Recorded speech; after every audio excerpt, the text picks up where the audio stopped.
Bismillahirrahmanirrahim.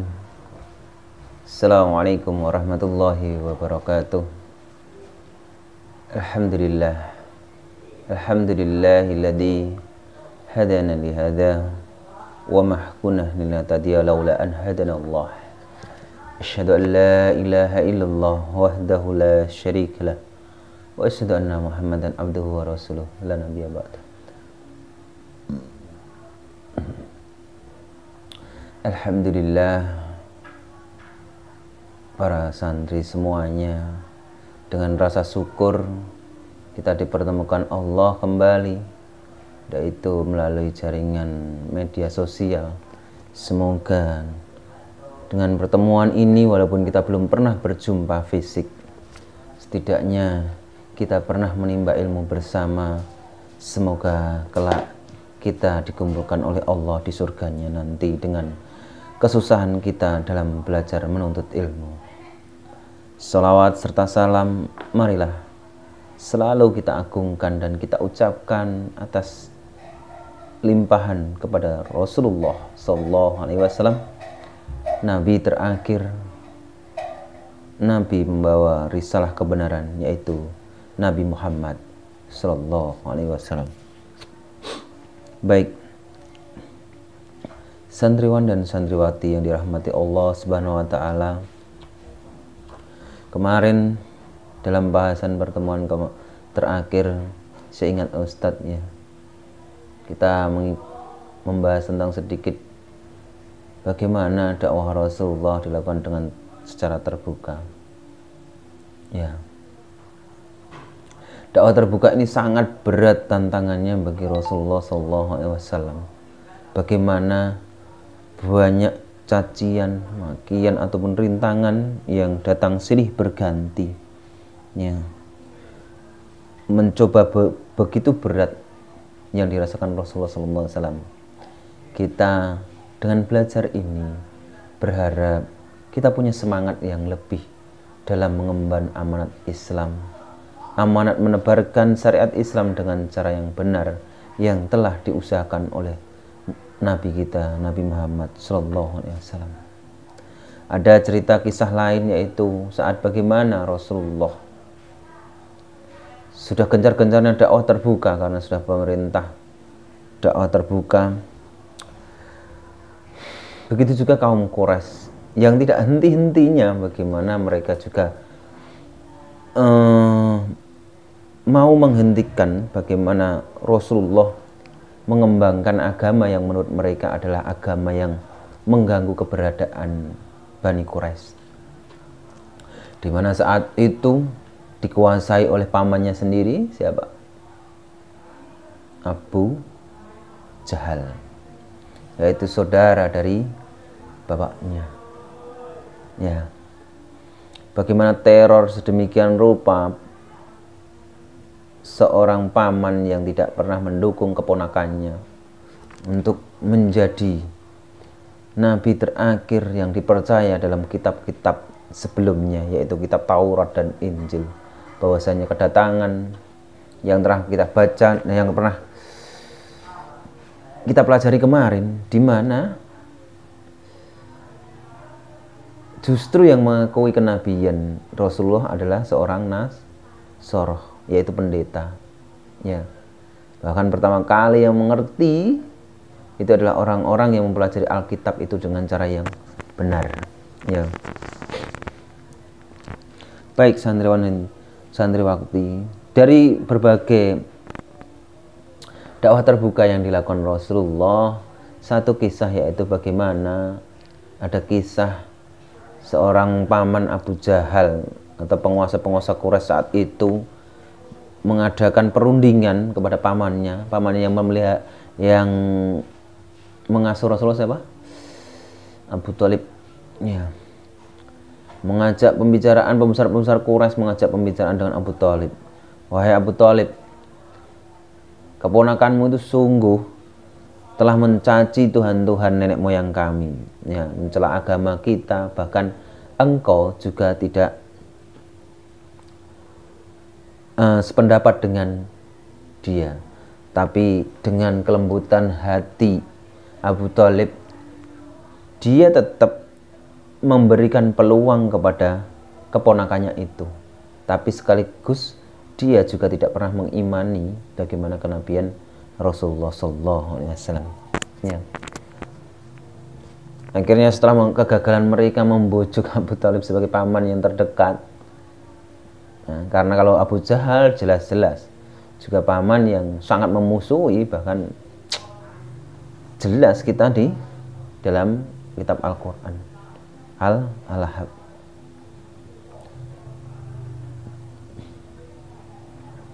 Peristiwa berikutnya berbarengan dengan bagaimana setelah kisah itu perundingan kaum Quraisy, pembesar-pembesar Quraisy saat itu ngajak pamane Abu Thalib untuk berunding memusuhi atau bagaimana mereka ingin menghentikan Rasulullah berdakwah, Nabi Muhammad SAW berdakwah. Gagal. Akhirnya mereka berusaha mencari tipu daya saat bagaimana nanti saat kabilah-kabilah bangsa-bangsa Arab itu kumpul pas bertepatan dengan musim haji. Ya, wah, saat itu mereka sangat resah, mereka sangat khawatir, pembesar-pembesar Quraisy, ya. Jadi mereka merasa, wah, ini agama yang dibawa Muhammad ini, maaf ya, ini syiroh ya. Jadi orang Quraisy itu kalau bicara ya emang nggak pernah menyebut Nabi, ya nggak pernah menyebut Rasulullah, nggak pernah memuliakan, ya nggak. Dan kita di akhir zaman ini, dan kebetulan kita yang hanya mengimani keberadaan Nabi Muhammad sebagai Nabi kita, ya tinggal kecintaan kita menjaga apa yang disunahkan oleh Rasulullah. Ya, ada peristiwa rencana bagaimana saat mereka mendekati musim haji, mereka merencanakan sesuatu. Di rumah siapa? Mereka merencanakan sesuatu itu pembesar Quraisy, yaitu di rumah Walid bin Mughirah, orang yang memprakarsai bagaimana mereka memusuhi Rasulullah. Di rumahnya dialah tempat mereka bermusyawarah, ngerembuk bagaimana untuk meyakinkan kabilah-kabilah Arab, pemimpin-pemimpin bangsa Arab saat itu yang akan datang ke Mekah untuk melaksanakan ibadah haji. Ya. Salah satunya mereka berunding, yos bagaimana ya supaya bisa menghalangi. Ada yang mengatakan bahwasanya Rasulullah gila ataupun apa, ya. Pernah disebut, ada yang menyebut tukang sihir. Kalau gila enggak, Muhammad itu baik. Ya, Walid bin Mughirah ini selalu membantah ide-ide. Ya, akhirnya muncul satu keputusan di mana Muhammad dikatakan Muhammad tukang sihir, Muhammad pengarang cerita, pengarang mantra, Muhammad pendusta. Itu setiap kabilah-kabilah Arab yang datang juga disambut sama Rasulullah. Dari para pembesar-pembesar itu disambut sama Rasulullah, diberikan dakwah bagaimana mengenal Robnya dulu. Dakwah pertama yang dianjurkan bahwasanya mereka hanya disuruh menyembah Allah dulu, tidak ada untuk anjuran sholat. Jadi mereka untuk dipalingkan bagaimana saat mereka berada di Ka'bah, lingkungan Ka'bah yang disucikan itu, karena saat itu lingkungan Ka'bah sudah banyak patung-patung bertebaran di situ yang digunakan oleh kaum Quraisy untuk mereka mengadakan peribadatan. Jadi mereka sebetulnya yang meyakini Ka'bah itu tempat suci, tempat baik bagi mereka. Tapi ya salahnya mereka itu mengadakan berhala-berhala di sekeliling Ka'bah untuk diyakini keberadaannya sebagai apa? Sebagai Tuhan mereka. Ya.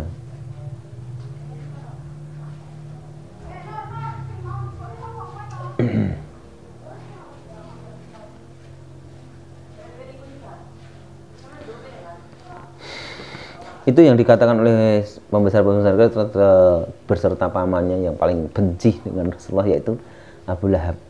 Mereka mengatakan juga saat Rasulullah itu datang ke kabilah Arab, ayo kenal, ini Tuhanmu, ini Tuhan. Selalu mereka mengatakan, oh Muhammad itu tukang sihir, Muhammad ini tukang. Alah, seandainya kamu dikatakan kayak gitu, itu bagaimana rasanya? Kalau kita dikatakan kayak itu bagaimana rasanya? Tapi Rasulullah tetap santun, sabar, tak pernah mencaci, tak pernah menghina, dan tak pernah mengucapkan kata-kata kasar.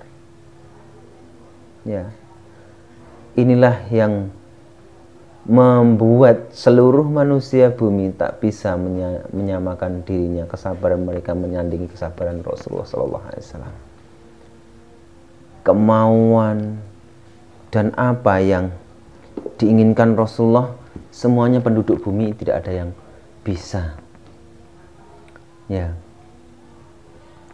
baik, setelah gagal mereka merasa gagal, ya.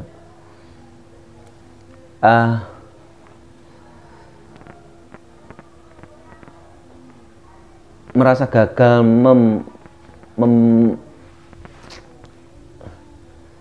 menutupi dakwah Muhammad kepada kabilah-kabilah Quraisy yang lainnya, kabilah-kabilah Arab saat itu yang lainnya.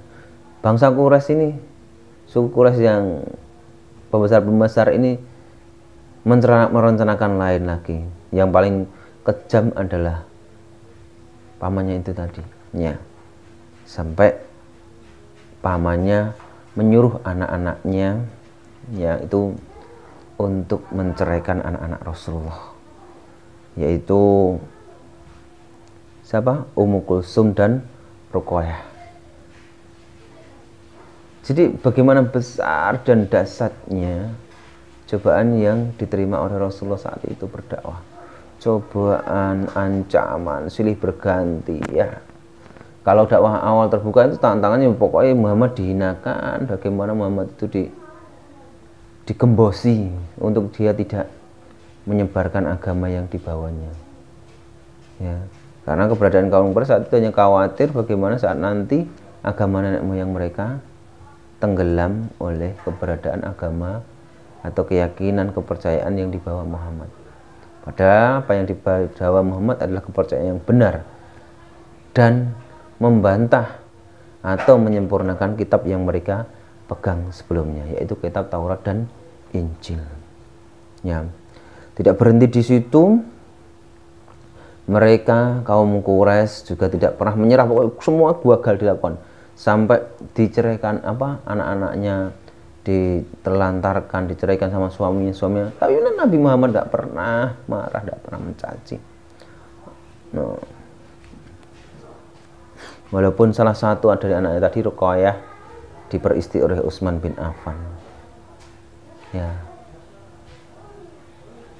Berikutnya kampanye kebohongan kaum Quraisy yang merasa gagal dulu, gagal terus.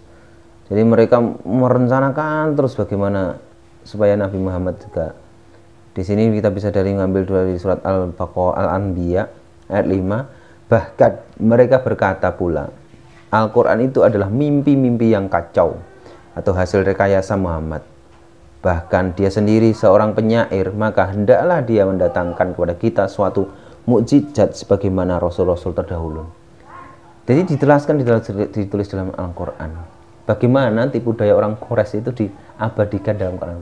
Itu adalah karangan mereka. Keinginan mereka bagaimana mereka ingin benar-benar menyingkirkan keberadaan Muhammad, menutupi risalah yang dibawa, kebenaran yang dibawa oleh Nabi Muhammad. Saat itu perangnya hanya sekedar bagaimana perang antar Tuhan. Mereka nggak ingin mereka kaum bangsa Arab saat itu berpaling kepada Tuhan yang dibawa Nabi Muhammad, yang dipahamkan oleh Nabi Muhammad. Itu saja, Dok. Ya. Ada di dalam surat Al-Furqan ayat 20 ayat 4. Dan orang-orang kafir berkata, Al-Quran ini tidak lain hanyalah kebohongan yang diadakan Muhammad, dan dia dibantu oleh kaum yang lain. Ini banyak ceritanya, banyak kisah, 1000 cara pokoknya mereka kaum bangsa Quraisy.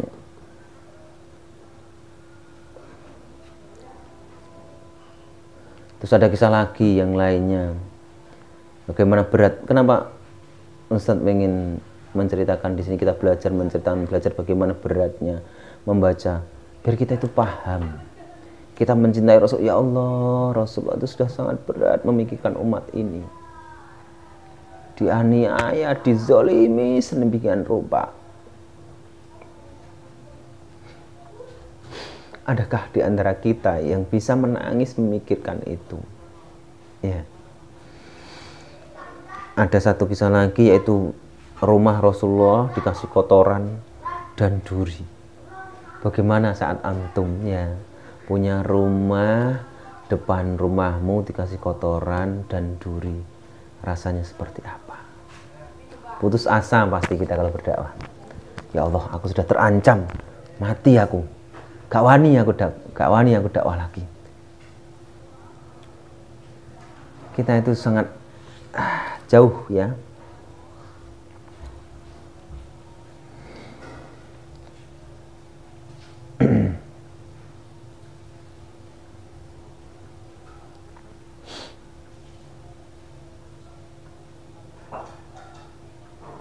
Ada berikut teror lagi yang dilakukan oleh salah satu namanya Uqbah bin Abin Mu'idz ya. Karena saking marahnya kepada Rasulullah saat Rasul sedang sholat, leher Rasulullah dicekik.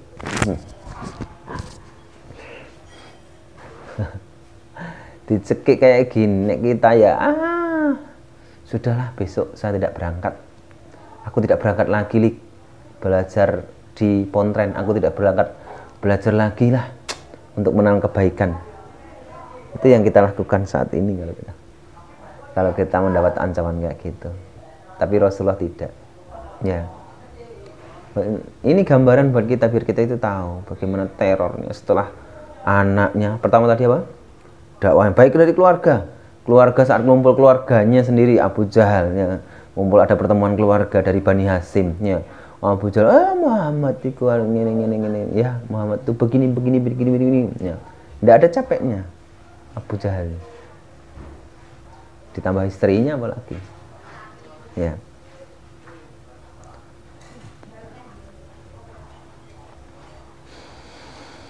Ya, jadi itu bagaimana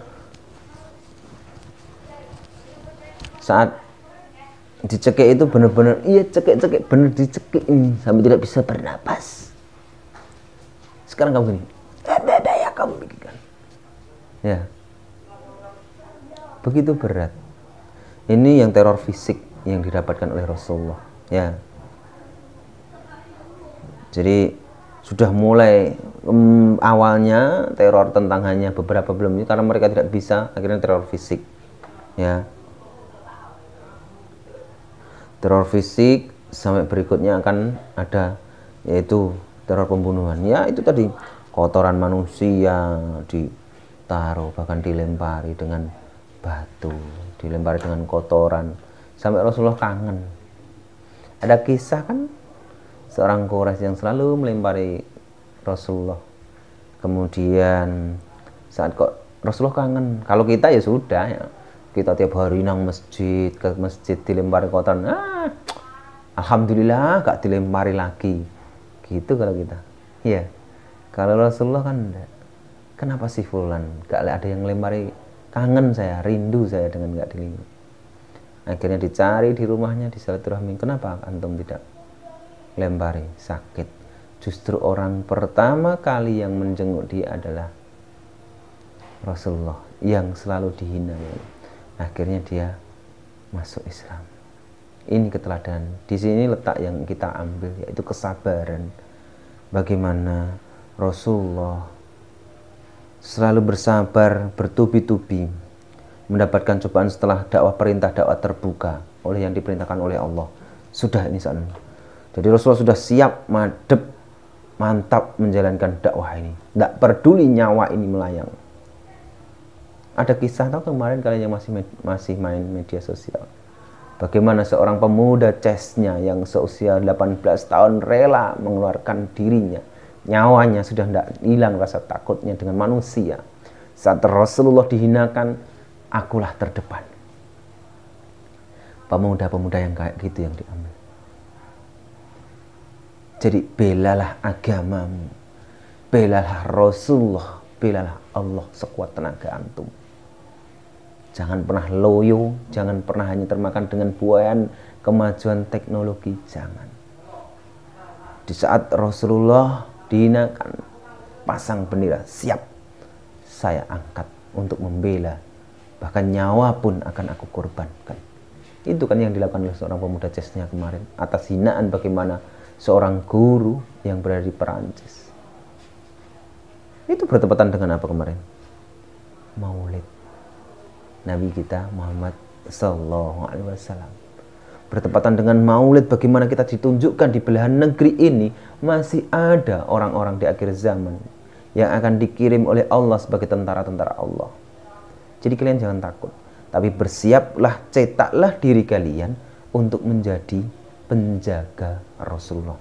Makanya kita mengenal sirah ini dioncei satu persatu, bagaimana beratnya. Ya. Jadi yang namanya Abu Jahal, ya, jadi bapak kebodohan. Jadi di dalam Al-Quran, dan ia tidak mau membenarkan Rasul dan Al-Quran, dan dia tidak mau mengerjakan sholat Al-Qiyamah. Jadi Abu Jahal itu mati-matian membela apa? Merancang bagaimana dia orang pertama kali, padahal ya, pamannya. Jadi itu ya sedikit yang kita bisa pelajari. Ancaman pembunuhan sangat banyak sekali yang diterima oleh diancam pembunuhan itu Rasulullah juga tidak mau. Mati pun Rasul sudah hilang, rasa takutnya dengan manusia itu sudah hilang. Ya. Itu yang harus kita tanamkan saat ini anak-anakku. Ya. Santriwan dan santriwati semuanya, cintailah dengan mengikuti sunnah-sunnahnya.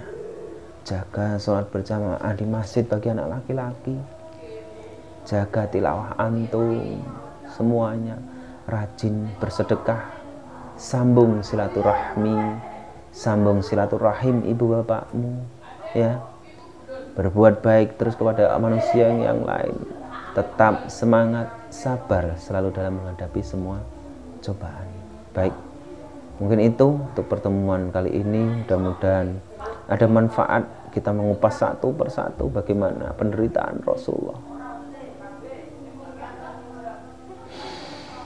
Kita yang tinggal meneruskan perjuangan Rasulullah ini berharap suatu saat dengan kita mengenal sirah, kita mempelajari sirah Rasulullah, kita bisa mengambil pembelajaran dan kita benar-benar bisa mencintai Rasulullah dengan melebihi kecintaan kita kepada kedua orang tua kita, anak kita, atau keturunan, atau semuanya. Itu ya. Terima kasih sekali lagi untuk keberkahan majelis dan kebenaran mutlak milik Allah, kesalahan dari Ustadz dalam hal belajar memahami sebuah ilmu.